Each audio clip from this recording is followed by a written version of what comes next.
dāmām mums ir Vīta Beinerta, kur fantastiski jūt mūsu nācijas stīgs. Un kas ir pats interesantākais, viņu stāvs prot spēlēt tā, ka mēs kļūstam ar vien labāk. Vīta Beinerta, lūdzu.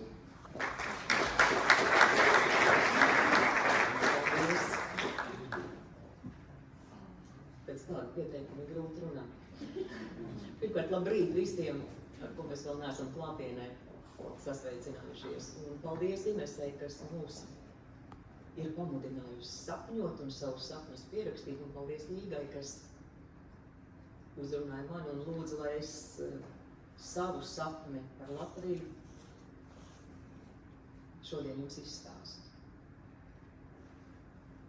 Ja es sāku sapņot, kāda es gribētu būt, ka es gribētu būt pašaizliedzīga, drosmīga, arī lēnprātīga, ka es gribētu kļūt par saucēju balsi, par miera nesēju.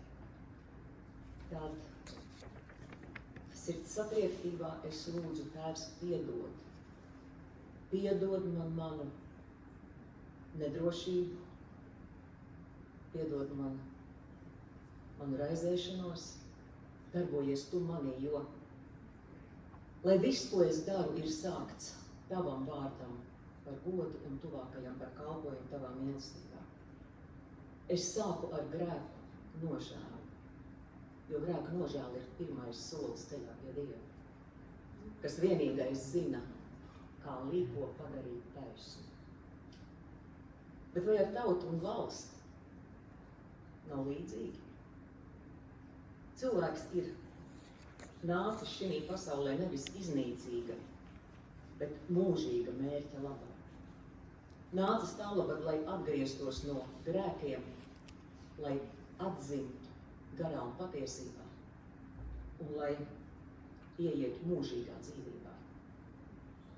Bet kā ir ar tautu un valsti?